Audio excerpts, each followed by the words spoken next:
नमस्कार, आप देख रहे हैं हमारी खास पेशकश बड़ी बहस। मैं हूं आपके साथ अक्षय सिंह। हरियाणा के गुरुग्राम में इस बार लोकसभा चुनाव का घमासान बेहद दिलचस्प होने जा रहा है। गुरु द्रोणाचार्य के नाम पर बसे गुरुग्राम में इस बार का मुकाबला RRR यानी कि राव इंद्रजीत, राज बब्बर और राहुल फाजिलपुरिया के बीच में होने जा रहा है। राव इंद्रजीत इस सीट से लगातार 2 बार से बीजेपी के सांसद हैं और बीजेपी ने एक बार फिर उन पर जीत का भरोसा जताया है। तो वहीं लंबे इंतजार के बाद कांग्रेस ने कैप्टन अजय यादव के बजाय राज बब्बर पर इस बार भरोसा जाहिर किया है। हालांकि पार्टी के इस फैसले से कैप्टन अजय यादव नाराज बताए जा रहे हैं। वहीं राज बब्बर को भरोसा है कि जल्द वो इस नाराजगी को दूर कर देंगे। वहीं जेजेपी सिंगर राहुल फाजिलपुरिया को चुनाव में उतारकर जीत का सपना संजो रही है। लेकिन गुरुग्राम की जनता के मन में क्या है, गुरुग्राम का सियासी मिजाज क्या कहता है? राज बब्बर के सहारे कांग्रेस क्या इस सीट पर वापसी कर पाएगी? क्या राव इंद्रजीत का जादू अभी भी लोगों के सिर चढ़ कर बोल रहा है? और क्या बीजेपी और कांग्रेस की विरासत मानने वाली इस सीट पर जेजेपी कोई चमत्कार कर पाएगी? और सबसे महत्वपूर्ण, क्या इस बार गुरुग्राम सीट पर मुकाबला त्रिकोणीय होने जा रहा है? आज की बड़ी बहस इसी मुद्दे पर।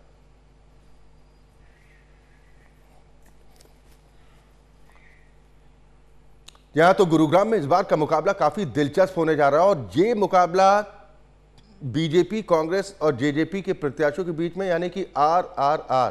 सभी खास मेहमान हमारे साथ जुड़ चुके हैं। सबसे पहले अपने दर्शकों की मुलाकात अपने आज के मेहमानों से कराते हैं। मेरे साथ वंदना पोपली जी हैं, आप प्रवक्ता भारतीय जनता पार्टी हैं। हनुमान वर्मा साहब कांग्रेस का प्रतिनिधित्व करने के लिए हमारे साथ इस कार्यक्रम का हिस्सा हैं, आप प्रवक्ता कांग्रेस पार्टी हैं। और जेजेपी को रिप्रेजेंट करने के लिए पार्टी के प्रवक्ता कर्नल सुखविंदर सिंह राठी साहब हमारे साथ इस कार्यक्रम में शामिल हैं। बहुत स्वागत है आप तीनों का। शुरुआत मैं वंदना पोपली जी आपसे ही करना चाह रहा हूं। अब की बार गुरुग्राम में RRR यानी कि राव इंद्रजीत, राज बब्बर और राहुल फाजिलपुरिया, कितना दिलचस्प मुकाबला होने जा रहा है इस बार? देखिए अक्षय, आपको मेरी आवाज आ रही है? जी जी। देखिए अक्षय, जब तक कांग्रेस ने अपनी टिकट डिक्लेयर नहीं करी थी तो पूरा का पूरा हरियाणा भी वेट कर रहा था कि देखिए ऐसे कौन से कैंडिडेट है जिनका डिस्कशन करने में इतना समय लग रहा है, किस तरह से इनका आपस में कहीं पर सहमति नहीं बन रही। और कांग्रेस के जितने भी प्रवक्ता पूरे जोर से कहते हुए नजर आए कि जी हमारे तो हर एक सीट जी। क्या आपको सुनाई दे रहा है? जी बिल्कुल, अपनी बात पूरी तो कीजिए। हमारे जी बहुत सारे लोग अप्लाई करने वाले हैं और देखिए कितने कैसे कैंडिडेट निकल कर आएंगे। लेकिन आप ये देखिए कि इतने समय के बाद उन्होंने अपने कैंडिडेट डिक्लेयर किए और खासकर जब गुड़गांव की बारी आई तो वहां पर भी उसको होल्ड कर लिया गया। तो वहां पे 2 चीजें दिखती है अक्षय। सबसे पहले दिखाई देता है कि कहीं ना कहीं गुड़गांव सीट से भी उनको डर है और साथ के साथ उनको ये भी है कि आपस का जो सिर्फ टवल है उसको वो मैनेज नहीं कर पाए। अब देखिए कहीं ना कहीं रोचक बन गया है, बजाय कि आमने सामने लड़ाई के ये दिख रहा है कि कितने वोटों से हारेंगे राज बब्बर या जीत का डिफरेंस कितना ज्यादा बढ़ जाएगा। फिलहाल बात इस पर रह गई है। बात ये नहीं रह गई है कि कौन जीतेगा कौन हारेगा, तो वो तो हम तो पहले से कह रहे हैं कि 10 में से 10 सीटें जीतेंगे। लेकिन गुड़गांव लोकसभा की अगर मैं बात करूं तो यहाँ पर जो गैप रहेगा दोनों कैंडिडेट्स के बीच में, कहीं ना कहीं उस पर बात रह गई। अब देखिए राज बब्बर जी तो आए लेट, और लेट आने के बाद सबसे पहले तो मनाने में जुटेंगे। पहले गुड़गांव वालों को मनाएंगे, फिर वो रेवाड़ी वालों को मनाएंगे, फिर वो नूह वालों को, मेवात वालों को मनाएंगे। तो अभी मनाएंगे 25 दिन के चुनाव में 10-15 दिन तो उनके ऐसे निकल जाएंगे। फिर उसके बाद जो रूठे हुए हैं वो कहेंगे कि जी देखिए हम मान गए, और उसके बाद वो सारे राज बब्बर जी को निपटाने का काम करेंगे। तो मैं यही बिल्कुल बिल्कुल उस पर जवाब देने के लिए हनुमान वर्मा जी हमारे साथ तो है, वंदना पोपली जी। लेकिन बीजेपी का ये विश्वास है कि हम इस बार रिकॉर्ड मतों से जीत दर्ज करेंगे, पिछले बार के मुकाबले इस बार ज्यादा रिकॉर्ड मतों से जीत दर्ज करेंगे, या अति आत्मविश्वास है ये बीजेपी को? नहीं अक्षय, उसके पीछे कई कारण है। देखिए सिर्फ ऐसा नहीं है कि कांग्रेस ने एक कमजोर यहाँ पर हमें कैंडिडेट दिया है, उसके पीछे कारण नहीं है। उसके पीछे कारण ये भी है कि प्रधानमंत्री नरेंद्र मोदी ने जिस प्रकार से देश के लिए काम किया है, जिस प्रकार से देश का गौरव बढ़ाया है, उसी तरह मैं यहाँ पर बात करूं गुड़गांव के जो हमारे प्रत्याशी हैं उन्होंने भी, अभी देखिए 1 महीने के अंदर 2 बार प्रधानमंत्री का गुड़गांव लोकसभा में आना, एक बार एम्स का उद्घाटन था और एक बार द्वारका एक्सप्रेस वे का उद्घाटन, और बाकी सब जो चीजें हैं उनके उद्घाटन और शिलान्यास के लिए अगर वो आते हैं तो एक बड़ी अचीवमेंट है। और उसके साथ मैं ये मानती हूँ कि सांसद के तौर पे जितने काम हो सकते थे उन्होंने वो करवाए, वो सक्सेसफुल रहे इस मामले में। हालांकि सभी हमारे सांसद रहे, क्योंकि आप बात सिर्फ गुड़गांव की कर रही हैं तो मैं सिर्फ उसी का ही जवाब दे रही हूँ। तो जितने भी ऐसे मुद्दे जो पीड़ितों के मुद्दे, चलिए, यानी आपको लग रहा है कि बीजेपी अपने विकास कार्यों और राव इंद्रजीत सिंह के जो काम है पिछले 10 वर्षों के, उसके आधार पर जनता उन्हें एक बार फिर चुनेगी। लेकिन हनुमान वर्मा साहब, राज बब्बर साहब की टिकट फाइनल होते ही कांग्रेस के भीतर कलह शुरू हो गई, कैसे इस चुनौती से पार पाएंगे?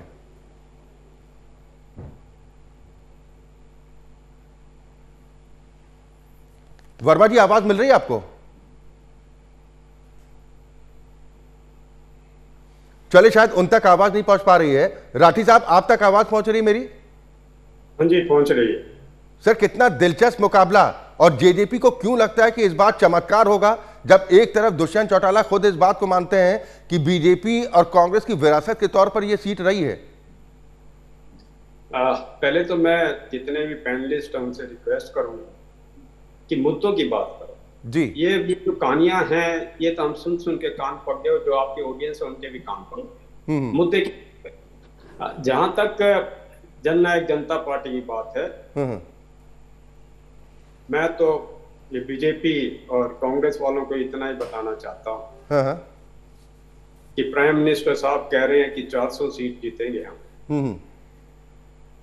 तो बीजेपी वालों 399 तो यहीं पे हो गई, बाकी देखिए।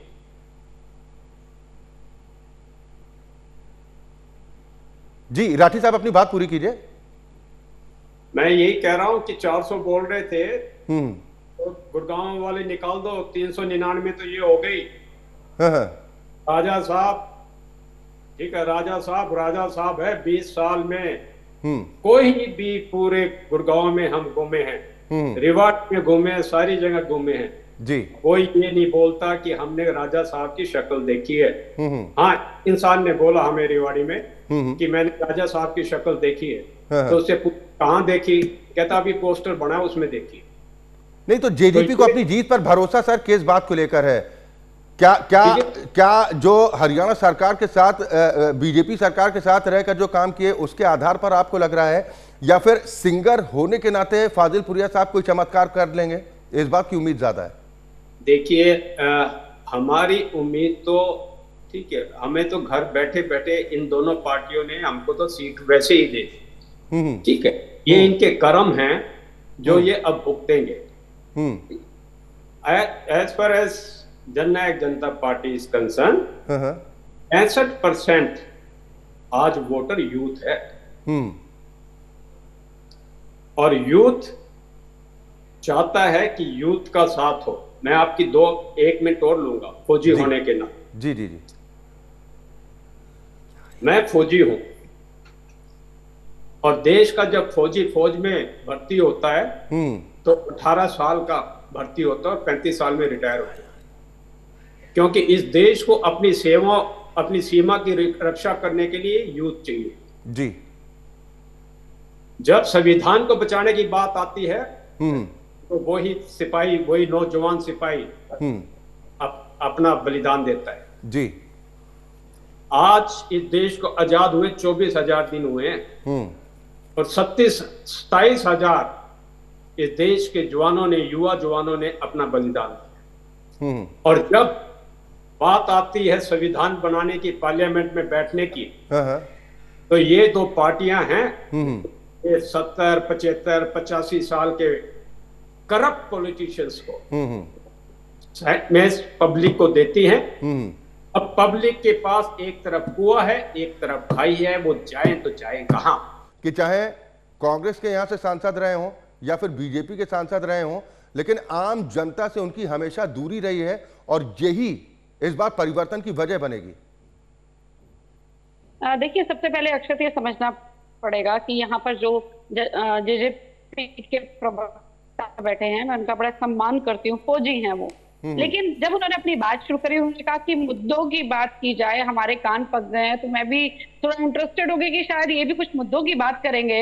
लेकिन जिस प्रकार से उन्होंने घूम फिर कर एक ही बात कही कि जी शक्ल नहीं दिखाई दी, तो शक्ल तो आज दुष्यंत चौटाला जी की उनके अपने एरिया में कौन देखना चाह रहा है, वो हम सबको क्लियर है। और किस प्रकार से उनकी पार्टी बिखरी है वो हम सबको दिखाई दे रहा है। अब ये क्या कह रहे हैं कि जो 65% यूथ है, एक मैं आपके बीच में नहीं बोली थी, मैं आपके बीच में नहीं बोली थी।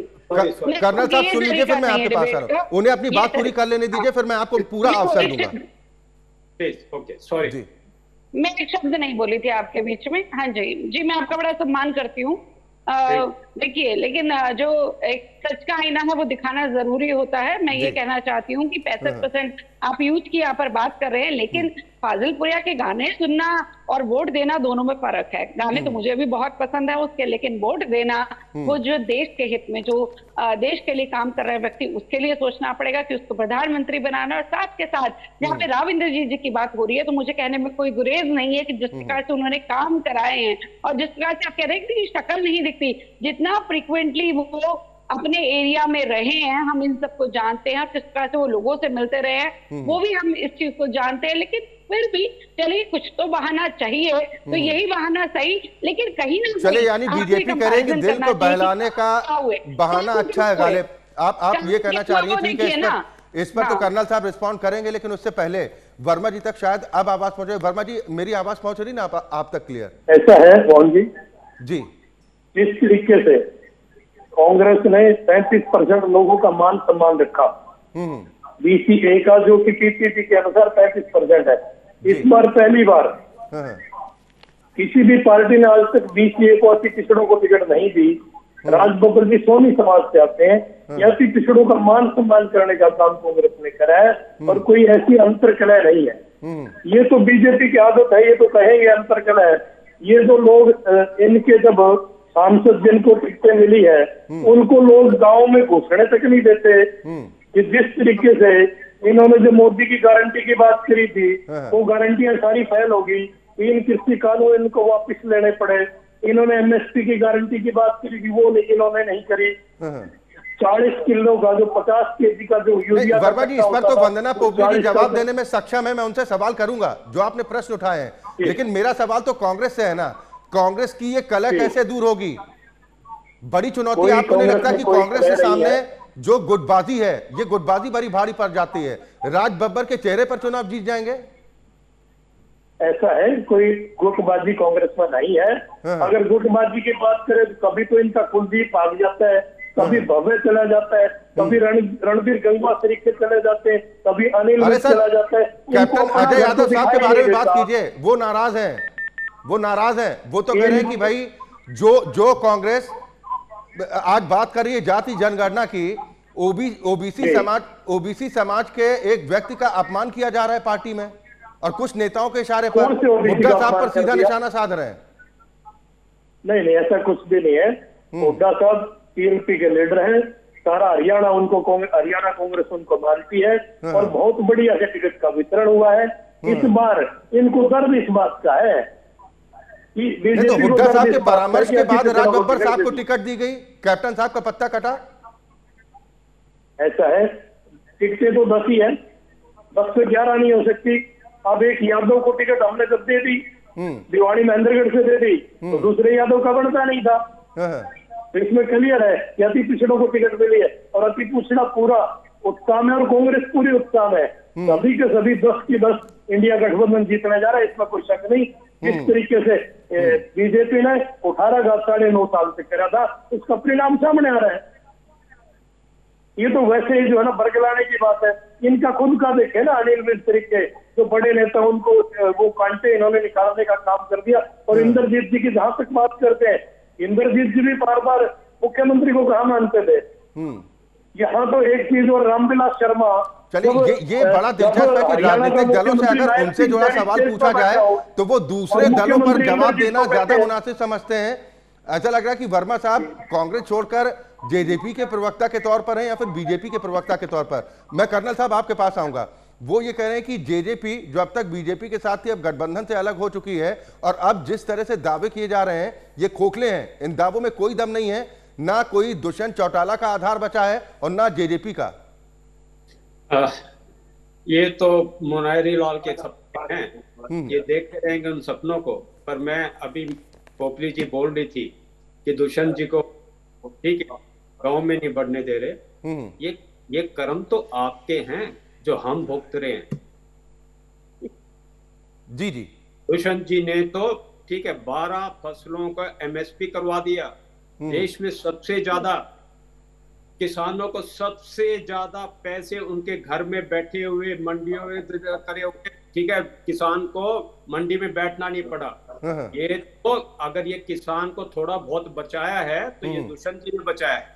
आप तो एंटी किसान हो, तभी तो आज आपके पूरे देश में किसान बैठे हुए जेजेपी के खिलाफ बैठे हैं या बीजेपी के खिलाफ बैठे हैं।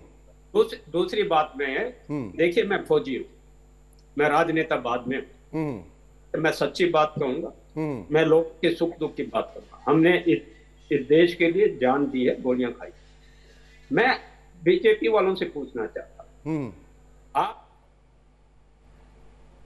जी इंद्रजीत सिंह जी को आपने दिया कैंडिडेट, 1 साल वो वहां पे रहा, पहले कांग्रेस की गोद में था, फिर बीजेपी की गोद में आ गया, नहीं दिखाई उसने, ठीक है वो बाहर रहा, प्रदेशों में बैडमिंटन और गोल्फ खेली उसने। अभी कुछ दिन पहले की ही फोटो थी उसकी गोल्फ खेलते हुए। और जहां तक कांग्रेस के भाई साहब की बात है जी, ये इम्पोर्टेड लोग यहाँ पे, कभी वो आगरा से, कभी वो बम्बे से, कभी वो पंजाब से, कभी यूपी से। अरे भाई तो तुमने सीट जीतनी है, इन लोगों का चले यानी कि दावे जो आपकी तरफ से भी किए जा रहे हैं कि जेजेपी दावा कर रही है कि इस बार तो चमत्कार गुरुग्राम में होने जा रहा है। कांग्रेस को लग रहा है कि जो पैराशूट कैंडिडेट उतारा है उसके चेहरे के दम पर हम जीत दर्ज कर लेंगे, लेकिन कांग्रेस के भीतर कलह तेज हो चुकी है। उधर वंदना पोपली जी की पार्टी दावा कर रही है कि राव इंद्रजीत का चेहरा, उनकी जो ईमानदार छवि है, स्वच्छ छवि है और आम जनता के बीच में रहे और विकास कार्यों के आधार पर जनता इस बार उन्हें एक बार फिर लोकतंत्र के सबसे बड़े मंदिर तक पहुंचाएगी। हालांकि इसका फैसला जनता जनार्दन करेगी जब वोटिंग होगी और जब 4 तारीख को नतीजे सामने आएंगे, किसके दावों में कितना दम है, सारी पिक्चर क्लियर हो जाएगी। इसी के साथ हमारी खास पेशकश में अभी के लिए बस इतना ही। खबरें लगातार जारी हैं।